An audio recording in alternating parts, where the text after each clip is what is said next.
नमस्कार, मैं रवीश कुमार। आपका अंदाज़ा सही है कि क्या कहने जा रहा हूँ, लेकिन गुजारिश है कि जो भी कह रहा हूँ उसे धीरज के साथ सुनिएगा।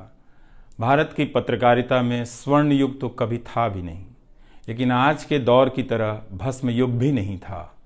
भस्म युग से मेरा मतलब है जहाँ इस पेशे की हर अच्छी बात तेज़ गति से भस्म की जा रही हो। यह दिन भी आना ही था। इस देश में अलग अलग नाम वाले अनेक चैनल हो गए हैं, मगर सब हैं तो गोदी मीडिया ही। उसका परिवेश, उसका इकोसिस्टम, पत्रकारिता का और माहौल सब खत्म कर दिया गया है। मगर पत्रकारिता करने और कराने का दावा भी सब कर रहे हैं। खासकर वो भी कर रहे हैं जो उसी सत्ता का हिस्सा माने जाते हैं, उसी के रूप में देखे जाते हैं, जिसकी ताकत से हर दिन पत्रकारिता इस देश में कुचली जा रही है। जब वो कहे कि वह उच्च स्तरीय पत्रकारिता करना चाहता है, तब ऐसा दावा करने वालों को जरा संदेह की निगाह से देखिए। गोदी मीडिया और सरकार भी पत्रकारिता का अपना मतलब आपके ऊपर थोपना चाहती है। अगर इसका मतलब किसी भी रूप में वही है, तब आप एक बार फिर से झांसे में आने वाले हैं। इस वक्त अपने संस्थान को लेकर कुछ खास नहीं कहना चाहता, क्योंकि भावुकता में आप तटस्थ नहीं होते, ऑब्जेक्टिव नहीं हो सकते हैं। एनडीटीवी में 26-27 साल गुजारे हैं। इतनी लंबी यात्रा के अपने उतार चढ़ाव भी हैं। अनेक साथी, वरिष्ठ, कनिष्ठ सब शामिल हैं। कितने लोगों ने साथ दिया है। इन अनुभवों के बारे में कभी भी वस्तुनिष्ठ तरीके से नहीं बोला जा सकता, और आज के दिन तो बिल्कुल नहीं, क्योंकि कई बार तथ्यों के साथ भावनाएं मिल जाती हैं और भावनाओं के तूफान में बहुत सारे तथ्य छूट जाते हैं। बेहतर है कि इसे संक्षिप्त ही रहने दिया जाए। जो आदरणीय शख्स हैं उन्हें मैं याद कर ही रहा हूँ। काफ़ी सारी शानदार यादें हैं एनडीटीवी में, अब दोस्तों के बीच सुनने सुनाने के काम आएंगी। आज के दिन किसी एक व्यक्ति का नाम लेना मुश्किल हो रहा है, तब जब आपके पेशेवर जीवन में अनेक लोगों का हाथ हो, कैसे एक का नाम ले सकते हैं। मैं जानता हूं कि पूर्व सहयोगी, मौजूदा सहयोगी सब मुझ में अपना हिस्सा देखते हैं, और वो सही भी है। मुझे सभी से कुछ ना कुछ मिला है। मैं सबका ही आभारी हूं। इसलिए एक का जिक्र कर बाकी को छोड़कर आप न्याय नहीं कर सकते, खासकर ऐसे दिन। वैसे भी इस वक्त तो हर चेहरा ही अच्छा नजर आ रहा है, क्योंकि सबने मेरे अनुभवों को, मेरे जीवन को समृद्ध किया है। बेटी विदा होती है तो वो दूर तक पीछे मुड़कर मायके को देखती रहती है। मैं इसी स्थिति में हूँ। अभी मुड़कर देख लेने दीजिए, फिर कभी विस्तार से एनडीटीवी की बात करूँगा, लोगों के बारे में और एनडीटीवी के बारे में, डॉक्टर रॉय, राधिका रॉय के बारे में भी। मैं कई लोगों की प्रतिक्रियाएं पढ़ रहा था। बहुत सी बातें तो मुझे आज ही पता चली। हैरानी हुई कि हर किसी के पास एनडीटीवी का एक अलग ही किस्सा है। वाकई उन 27 वर्षों के बारे में ठहर कर और संभल कर बात करने की ज़रूरत है। एनडीटीवी ने एक चीज़ सिखाई कि टीवी में और टीवी का एक ही मतलब होता है, टीम। एंकरों के स्टार बनाए जाने के बाद यह धारणा टूट गई, मगर आज भी टीवी के बुनियाद में यही है कि जितनी अच्छी टीम होगी उतना अच्छा काम होगा। अभी इस बात को यहीं रहने देता हूं, कभी किसी और वक्त के लिए, तब जब आप भावुक ना हों, तब जब मैं भावुक ना हूं कि एनडीटीवी छूट रहा है। अगस्त 1996 में एनडीटीवी से औपचारिक रूप से जुड़ा था। अगस्त 1996 में ट्रांसलेटर के रूप में, अनुवादक के रूप में। लेकिन उसके पहले कई महीनों तक मैं यहाँ चिट्ठियाँ छांटता रहा। बोरे में चिट्ठियाँ आती थीं और मेरे पास रख दी जाती थीं। तब दर्शक पोस्ट बॉक्स में चिट्ठियाँ भेजा करते थे। देश भर से दर्शक अपने हाथों से अलग अलग कार्यक्रमों के एंकरों को लिखा करते थे। इन्हें पढ़ते हुए मैंने टीवी के कार्यक्रमों के आसपास दर्शकों को बनता देख रहा था। मेरा काम था उनकी बारीक नज़र से लिखी गई चिट्ठियों पर रिपोर्ट बनाना और एंकरों या कार्यक्रम के प्रोड्यूसर को सौंप देना। दिहाड़ी का काम था, उसी के हिसाब से मजदूरी मिलती थी, पैसे मिलते थे। मेरी जिंदगी में यह काम आज भी जारी है। आज भी आप मुझे सैकड़ों की संख्या में मैसेज लिखते हैं, हाथ से लिखी चिट्ठियां भी आती हैं, बहुत अच्छी लिखावट में। मैं ज़्यादातर मैसेज पढ़ता भी हूँ और सभी के नहीं तो बहुतों के जवाब देने की कोशिश करता हूँ। कई बार तो अपनी निराशा भी आपसे साझा कर देता हूँ। मैं आपके बीच आकर अपने मन का भाव नहीं छिपाता, क्योंकि मैं आपके बीच बताने के लिए आता हूँ। अगर खुद को ही छिपाने लगा तो वो पूरा बताना नहीं होता है। मुझे तो लगता है कि कई हजार दर्शकों के पास मेरे लिखे हुए जवाब होंगे। उंगलियों में दर्द रहने के कारण इन दिनों जवाब देना कम कर दिया है। तो एक तरह से जिन चिट्ठियों से एनडीटीवी में मेरी शुरुआत होती है, उनका आना जाना आज भी जारी है, आज तक जारी था। वो काम आगे भी जारी रहेगा, लेकिन इतने सारे सुझावों, जवाबों, अपेक्षाओं, शिकायतों और डांट के बीच सोना, जागना और जीना मुझे आपके हवाले करता चला गया। मैं खुद के पास तो रहा ही नहीं, आपके बीच गया तो घर ही नहीं लौटा। शायद अब कुछ वक्त मिलेगा खुद के साथ रहने का। आज की शाम एक ऐसी शाम है जहां चिड़िया को उसका घोंसला नजर नहीं आ रहा, क्योंकि कोई और उसका घोंसला ले गया है, मगर उसके सामने थक जाने तक एक खुला आसमान जरूर नजर आ रहा है। तो खैर, उसके बाद अनुवादक बना और कई पत्रकारों की रिपोर्ट का अंग्रेजी से हिंदी में अनुवाद करता रहा। इसके बाद मैं रिपोर्टर बन गया और फिर मेरी दैनिक रिपोर्ट की अलग यात्रा शुरू होती है। रवीश की रिपोर्ट से काफ़ी कुछ सीखने को मिला। तो इस तरह से यह एनडीटीवी में ही संभव हुआ कि एक चिट्ठी छांटने वाला इसके एक चैनल का ग्रुप एडिटर समूह संपादक बनता है और आज उसे छोड़ रहा है, इस्तीफा दे रहा है। बहुत बड़ी बड़ी शक्तियां पीछे खड़ी हैं इस एक पत्रकार के पीछे। तो स्वाभाविक है कि ये नौबत आनी थी, इसका अंदाज़ा मुझे पहले भी था। लेकिन जिस दिन आता है उस दिन अच्छा तो नहीं लगता है। लेकिन मैं आपसे यह भी कहना चाहता हूँ कि जब भी मेरे बारे में मूल्यांकन करें, इस बात की सहानुभूति मुझसे ना रखें कि मैं चिट्ठी छांटता था। मैं उनकी तरह नहीं हूं कि अचानक चाय बेचने की बात करने लग गया। उतर रहा हूं जहाज से, बात कर रहा हूं चाय बेचने की। सहानुभूति के लिए या फिर अपने संघर्ष को महान बताने के लिए मैं ऐसा नहीं करना चाहता। इस देश में हर किसी का संघर्ष ही पहाड़ चढ़ने के जैसा है। आप एम्स के बाहर मरीज जो खड़े हैं, उनके परिजन जो खड़े हैं, उनसे मिल लीजिए। आपको पता चल जाएगा कि उनकी चुनौतियां कितनी बड़ी हैं और आपका दुख कितना कम है, छोटा है। लेकिन आज के दिन मैं आप सभी के बीच दर्शकों की बात करना चाहता हूं। इस दौर में कुर्सी पर बैठे किरदारों को टूटते हुए देखा, सबने देखा। संस्थाओं को भस्म होते देखा, आपने देखा। नफरती तूफान में लोगों को भटकते देखा, मगर मैंने इसी दौर में एक नई संस्था भी बनते देखी है। वह संस्था है जनता की संस्था, दर्शकों की संस्था। दर्शक ही अपने आप में इंस्टीट्यूशन बन जाते हैं। आप दर्शकों की संख्या भले कम है, मगर आप दर्शकों ने मिलकर जर्जर किए जा रहे इस लोकतंत्र में जनता नाम की संस्था का पौधा सूखने से बचा लिया। एनडीटीवी में मुझे जब भी अवसर मिला मैंने जान लगा दी। मैंने कभी उन अवसरों को अपने लिए नहीं देखा, बल्कि यही सोचा कि ये अवसर मुझे आप दर्शकों के लिए मिला है, इसलिए उन सभी अवसरों को आप दर्शकों की कहानियों से भरता चला गया और मैं आप दर्शकों का होता चला गया। आपका दावा मुझ पर बहुत बड़ा है, मैं जानता हूं। आप मुझ पर बहुत दावा रखते हैं।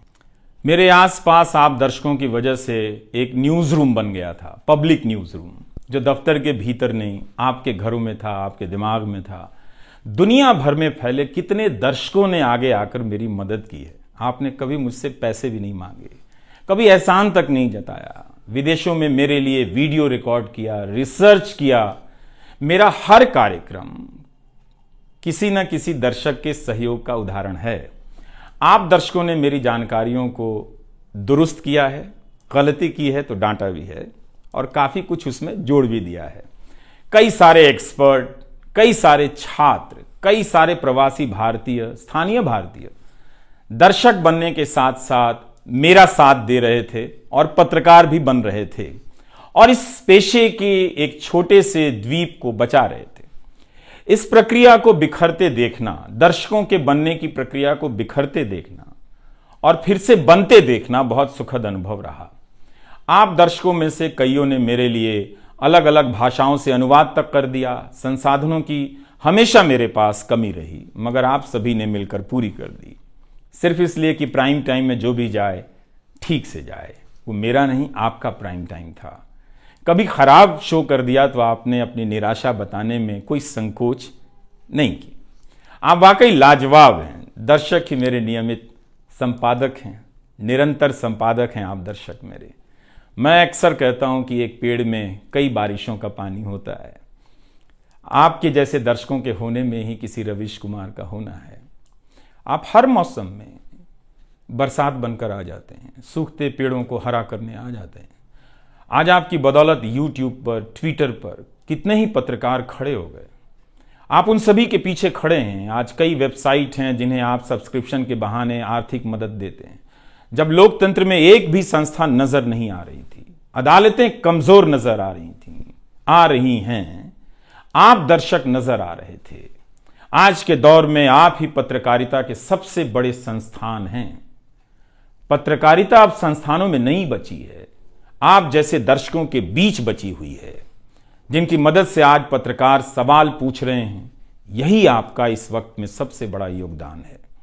हो सकता है कि कोई जनता की आवाज को पूरी तरह कुचल दे, उसकी आवाज पर धार्मिक नफरतों की आंधी धूल को भर दे, ढक दे, लोकतंत्र को मिटा दे, मगर आप दर्शकों का होना हौसला देता है कि लोकतंत्र भले खत्म हो जाए, मगर उसकी चाहत कभी खत्म नहीं होगी, क्योंकि आप जैसे दर्शक अपनी जवाबदेही को, जिम्मेदारियों को बहुत खूब समझते हैं। इस मुश्किल वक्त में आपने एक पत्रकार पर भरोसा किया, उसे कितना प्यार दिया। कई बुजुर्ग माओं ने मेरे बाल सहला दिए, गाल छू लिए, तो किसी ने मेरे गमले में गुलाब के फूल लगा दिए, किसी ने चने का सत्तू भेज दिया कि मेरी सेहत ना खराब हो, किसी ने शहद भेज दी, किसी ने धूप में खड़े देखा तो सर पर गमछा तान दिया और छाता खोल दिया, किसी ने जेब में कलम रख दी, महंगी कलम। आज के दिन मैं एनडीटीवी से ज्यादा आप दर्शकों को याद करना चाहता हूं। आपके बिना मैं कुछ नहीं कर पाता। मुझे आप दर्शकों पर नाज है। कई बार लगता है कि मैं संस्था का कम, आप दर्शकों का प्रतिनिधि ज्यादा हूं। मुझे काम करने की आजादी मिली संस्था में, निर्बाध आजादी, और उस आजादी को मैंने हमेशा संभाल कर रखा, क्योंकि आपकी तेज नजर मुझ पर थी। खुद को काफी संभाला कि कुछ गलती ना आ जाए, कुछ मुझसे चूक ना हो और मुझ में अहंकार ना आ जाए और बदले में आजादी चली जाए। मेरे आगे दुनिया बदलती रही, मगर टेस्ट मैच के खिलाड़ी की तरह पिच पर टिका रहा। पर अब किसी ने मैच ही खत्म कर दिया है, उसे T20 में बदल दिया है। जनता को चवन्नी समझने वाले जगत सेठ हर देश में हैं, इस देश में भी हैं। अगर वो दावा करें कि आप तक सही सूचनाएं पहुंचाना चाहते हैं, तो इसका मतलब है कि डॉलर अपनी जेब में रखकर आपकी जेब में चवन्नी डालना चाहते हैं। पत्रकार एक खबर लिख दे तो जगत सेठ मुकदमा कर देते हैं और फिर सत्संग में आकर प्रवचन भी देते हैं कि वे पत्रकारिता का भला चाहते हैं। आप दर्शक इतना तो अपना भला समझते होंगे। इसलिए आज मैं अपने संस्थान से ज्यादा आप दर्शकों को याद करना चाहता हूं। मुझे हमेशा लगता था कि हिंदी का पत्रकार छत क्यों नहीं छुपाता है। ऐसा क्यों है? हिंदी पत्रकारिता के कई श्रेष्ठ संपादकों, पत्रकारों के कार्यों पर निगाह रहती थी। उनकी गहराई हैरान करती थी, फिर भी लगता था कि उनकी बात जमाने तक ठीक से नहीं पहुंची, पेशे के भीतर उन्हें उनकी जगह नहीं दी गई। पत्रकारिता का मतलब अंग्रेजी का पत्रकार होना हो गया। इसके कुछ ठोस कारण भी हैं, उनमें विस्तार से जाने का समय नहीं है, लेकिन तब भी हिंदी के जुझारू पत्रकार आसमान क्यों नहीं छू सकते हैं, यह बात कचोटती रही। इन सब बातों ने मेरे व्यवहार में काफी बदलाव कर दिए। भाषा को संयमित किया, मर्यादित किया, ताकि हिंदी का प्रभाव कम ना हो। बहुत सजगता से अपना काम इस तरह से किया कि लोगों को, देश के किसी भी हिस्से के लोगों को मेरी हिंदी से प्यार हो जाए। मेरी मातृभाषा हिंदी नहीं है, भोजपुरी है। भोजपुरी गांव है मेरे लिए। हिंदी मेरे लिए भाषा का वो शहर है, पहला शहर, जहां मैं गांव से शहर आया था, लेकिन मुझे भारत के हर राज्य के दर्शकों से प्यार मिला है। हिंदी प्रदेशों की कुंठित राजनीति ने हिंदी को हथियार बना दिया। इससे हुआ कुछ नहीं, हिंदी को लेकर कुंठाएं ही बढ़ती चली गईं, किसी का भला नहीं हुआ। मैं उन सभी गैर हिंदी भाषी पत्रकारों, सामाजिक कार्यकर्ताओं, विद्वानों का शुक्रिया अदा करना चाहता हूं, जिन्होंने मेरी हिंदी को समृद्ध किया, जिन्होंने मेरे लिखे हुए का अपनी भाषा में अनुवाद किया और अपनी भाषा में लिखी हुई जानकारियों का मेरे लिए अनुवाद कर दिया मुफ्त में। कई बार लगता था कि अलग अलग डिब्बे जुड़ते जा रहे हैं और रेल बनती जा रही है। उर्दू, मलयालम, तमिल, कन्नड़ा, पंजाबी, गुजराती, मारवाड़ी, बंगाली, मराठी भाषा के पत्रकारों ने कितना कुछ जोड़ा है। यह बात कहीं हिंदी बनाम अंग्रेजी की तरफ ना मुड़ जाए, इसलिए कहना जरूरी है कि अंग्रेजी भाषा में लिखने वाले विद्वानों और पत्रकारों ने मेरी खुलकर मदद की है, मेरे साथ बराबरी का व्यवहार किया। जो नहीं कर सके, ऐसे हैं, उनका क्या हिसाब करना, उनका क्या रोना, मगर जो बराबरी के साथ पेश आते रहे, उनका आभार व्यक्त करना चाहिए। उन सभी ने अपना श्रेष्ठ मुझसे साझा किया, किताबें दी, अवसर बताए, मेरे लेख का अनुवाद तक कर दिया, ज्यादा लोगों तक पहुंचा दिया। मेरे जीवन में इतिहास के मेरे शिक्षकों का बहुत योगदान है। मेरे शिक्षक मेरी जान है। मैं चाहता हूं कि आप मेरे जरिए मेरे पीछे खड़े अनगिनत लोगों के बारे में जानें, उन्हें भी देखें। और दोस्तों को कौन भूल सकता है, बहुत अच्छे अच्छे दोस्त मिले, कम मिले लेकिन मिले। आप जनता के बीच जाने के तमाम अवसर मेरे लिए बहुत खास हैं। तमाम आंदोलनों को कवर करने गया, आपके बीच जाते ही जो चीज खास नजर आती थी वो है एक पत्रकार के प्रति आपका विश्वास, आपकी समझ। आप लोगों से मैं घिर जाता था, आपके भीतर कितना कुछ बहने लग जाता था, जिसे एक राज्य को सुनना चाहिए, जिसे सुनाने के लिए पत्रकार से अच्छा कोई जरिया नहीं। मुझे आपके बीच आकर हमेशा लगा कि आप सरकार को कैसे देखते हैं, और मैं उस नजर से सरकार को देखने लगा। इसी का भरोसा है कि आपकी सक्रियता में ही भारत का लोकतंत्र धड़कता है। शाहीन बाग और किसान आंदोलन की जिद में मुझे सूरज की रोशनी दिखाई देती है। आपको जनता बनते हुए देखा है। मेरा विश्वास गहरा होता चला है कि तंत्र भले खत्म हो जाए, लेकिन जनता के बीच जन बचा हुआ है। एक दिन यही जन आज से बेहतर तंत्र बना लेगा। आज कुछ लोगों को यकीन हो गया है कि सारा तंत्र उनके कब्जे में है। अब जन का कोई मोल नहीं।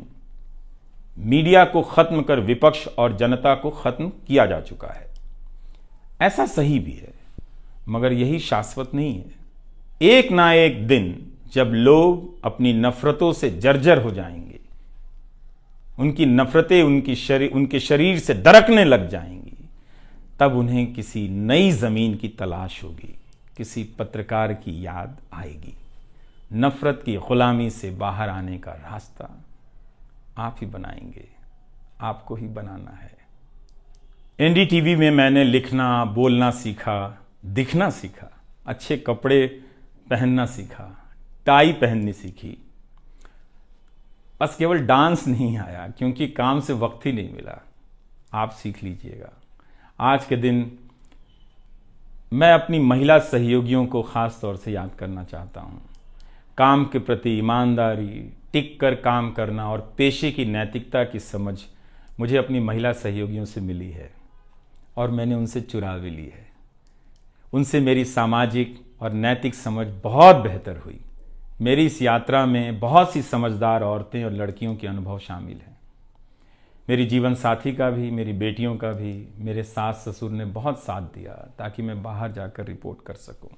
मेरी माँ, मेरी भाभी, मेरे परिवार के सदस्यों ने भी ठठेरे की तरह सब ने पीट पीट कर पीतल से बर्तन बना दिया। ये मैं इसलिए भी रेखांकित कर रहा हूँ कि पत्रकारिता के पेशे में मर्द ही नहीं, मर्दवादियों का कब्जा है। उनकी आक्रामकता के बीच कई बार दम घुटता था। इतनी आक्रामकता के बीच आप रचनात्मक हो ही नहीं सकते, संवेदनशीलता आ ही नहीं सकती। इस पेशे में तमाम महिला सहयोगियों ने मुझे मर्दों की आक्रामकता से बचा लिया। अगर आप इस पेशे में आ रहे हैं, विद्यार्थी हैं, तो हमेशा अपनी महिला सहयोगियों के साथ सलीके से पेश आइए, उनकी काबिलियत को स्वीकार कीजिए, तारीफ कीजिए। प्राइम टाइम के वक्त अक्सर कहा करता था, मुझे काम करने दो, 9 तो 9 बजे ही बजते हैं। सुबह उठते ही मेरे दिमाग में रात के 9 बजने लग जाते थे। मैं टाइप करने लग जाता था, रोज़ 5000, 6000, 7000 शब्दों की टाइपिंग। अब शायद 9 ना बजे, प्राइम टाइम ना हो। मुझे पता नहीं था, पता नहीं है कि अब 9 बजे क्या करूँगा। मुझे टीवी से बहुत प्यार है, इस माध्यम से दिल लग गया था, शायद इसी वजह से दिल टूट रहा है। वो लाल माइक याद आता रहेगा, अब वो लाल माइक नहीं होगा। मैं जानता हूं कि आप दर्शकों की आदतों में मैं शामिल हो गया हूं। आप काफ़ी तकलीफ़ में थे कि मेरा क्या होगा, मैं क्या करूंगा, मैं प्राइम टाइम क्यों नहीं कर रहा हूं। मुझे लगा कि चुपचाप किनारे हो जाना चाहिए। धीरे धीरे मेरे नहीं होने की आदत आपको डाल देनी चाहिए। इसलिए कई दिनों से प्राइम टाइम नहीं कर रहा था, ताकि आप मुझे कुछ भूल सकें। मगर आप हैं, मानते ही नहीं। हर रात 9 बजे के बाद मैसेज करने लग जाते हैं कि कहाँ हो, बीमार तो नहीं हो, सब ठीक तो है, एनडीटीवी में क्या चल रहा है, आप अच्छे हैं। तो भारत का मीडिया स्पेस बदल चुका है। उन हजारों युवाओं की सोचिए जो पढ़ाई पत्रकारिता की कर रहे हैं, लाखों रुपए लगा रहे हैं, मगर उन्हें काम दलाली का करना पड़ेगा, क्योंकि इसके लिए अब कोई सांस्थानिक जगह नहीं बची है। इसी के बीच जो आने वाले पत्रकार हैं, जो इस वक्त पत्रकार हैं, सभी को जूझना है। कोई घुट रहा है तो कोई इस पेशे को छोड़ रहा है। कई लोग कहते हैं कि नौकरी की मजबूरी के अलावा पत्रकार बनने की कोई दूसरी शर्त नजर नहीं आती, कोई उत्साह नहीं है। यहां तो जस्टिस तक कह रहे हैं कि जमानत देने पर जजों को टारगेट किए जाने का डर लगता है। जब जज को ही डर लगता है, तब फिर इस दौर में यह बोलना भी गुनाह है कि मुझे डर नहीं लगता है।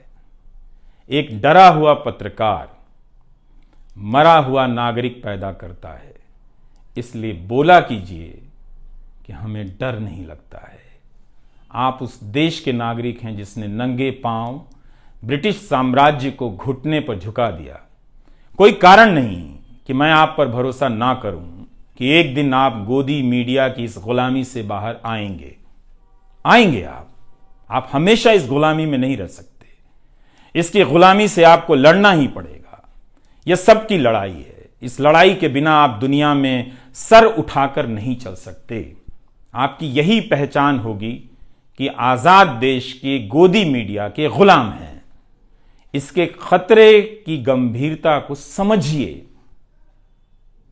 कानून की आड़ में अब अधिकार कुचले जा रहे हैं, अभिव्यक्तियों को रौंदा जा रहा है, ताकि सारे अवैध काम वैध नजर आए। इस समय मेरे रास्ते निश्चित नहीं हैं, निश्चित हैं तो सिर्फ हौसला है। उसका भी क्या भरोसा, कभी आसमान में होता है, कभी पाताल में। एक YouTube चैनल बनाया है रवीश कुमार ऑफिशियल, और फेसबुक पेज भी है रवीश का पेज। इसे सब्सक्राइब कीजिएगा। अब मैं YouTube पर ही नज़र आऊँगा, एनडीटीवी इंडिया पर नहीं। किसी संस्था के साथ मर्यादाएं बहुत अलग होती हैं, फ्रीलांस और आज़ाद जीवन की अलग। लेकिन इस बार परिवार के साथ थोड़ा वक्त बिताना चाहता हूँ, जीना चाहता हूँ। मैंने इस्तीफ़ा दे दिया है। नमस्कार, मैं रवीश कुमार अब आपको उस चैनल पर सुनाई नहीं देगा। नमस्कार, मैं रवीश कुमार।